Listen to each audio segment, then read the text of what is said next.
Assalamualaikum warahmatullahi wabarakatuh.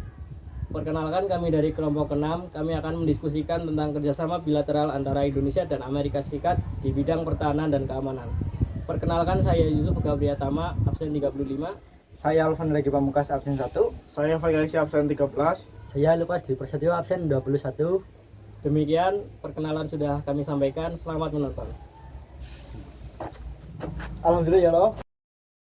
Halo semua, selamat datang di diskusi kita hari ini. Kita akan membahas topik strategis kemitraan pertahanan Indonesia dan Amerika Serikat. Sebuah kerjasama yang sering kita dengar, tapi apa sebenarnya detail di dalamnya? Betul, untuk memulainya, mari kita bahas dari dasarnya dulu. Sebenarnya, apa sih tujuan dari kerjasama bilateral di bidang pertahanan ini? Secara sederhana, ini adalah kemitraan resmi dua negara untuk keamanan bersama.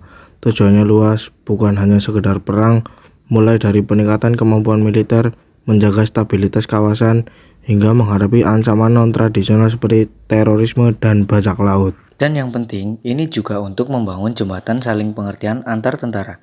Jadi, elemen diplomasi dan pembangunan kepercayaan juga sangat kental di dalamnya.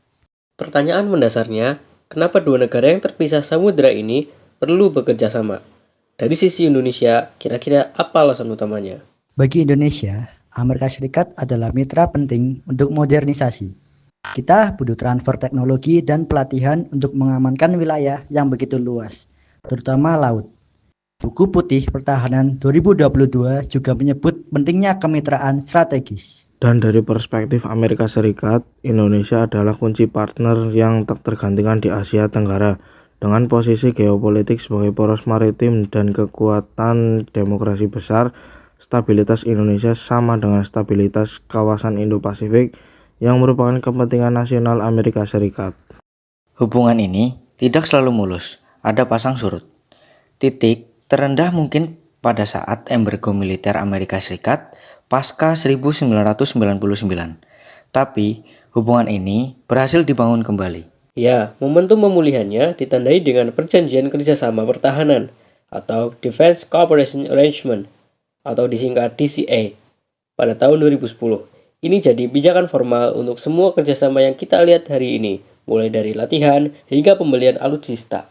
Lalu, bentuk nyatanya seperti apa? Yang paling terlihat adalah latihan militer bersama. Yang terbesar adalah Super Garuda Shield, latihan gabungan darat yang melibatkan ribuan personel dari beberapa negara. Tapi tidak hanya itu, ada juga latihan laut seperti Carat dan Siket. Bentuk lain adalah kerjasama pendidikan. Program IMED telah mengirimkan ribuan personel TNI ke berbagai sekolah militer terbaik di Amerika Serikat, seperti di Fort Leavenworth untuk meningkatkan profesionalisme. Dan yang juga krusial, kerjasama alutsista.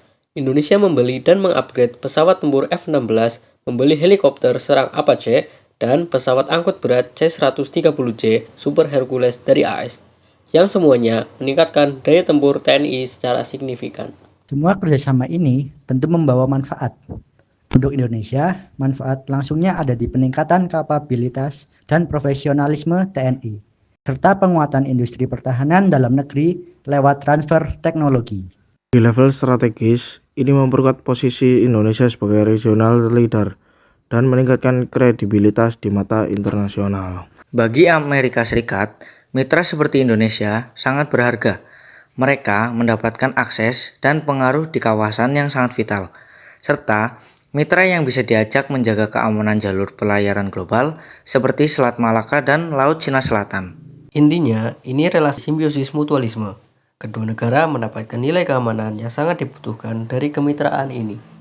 Jadi, jika diringkas, kerjasama ini telah berkembang dari sejarah yang kompleks menjadi kemitraan strategis yang multidimensi dan substantif.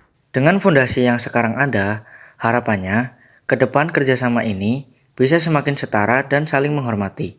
Bukan hanya hubungan pembeli dan penjual, tetapi lebih ke mitra teknologi dan pengembangan kapasitas bersama.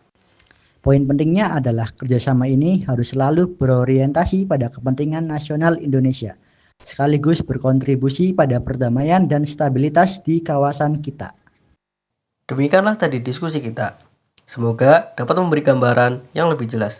Kerjasama pertahanan adalah investasi untuk keamanan dan kedaulatan. Terima kasih telah menyimak. Demikian yang dapat kami sampaikan tentang materi kerjasama bilateral antara Indonesia dan Amerika Serikat di bidang pertahanan dan keamanan. Terima kasih sudah menonton. Sekian, terima kasih. Wassalamualaikum warahmatullahi wabarakatuh.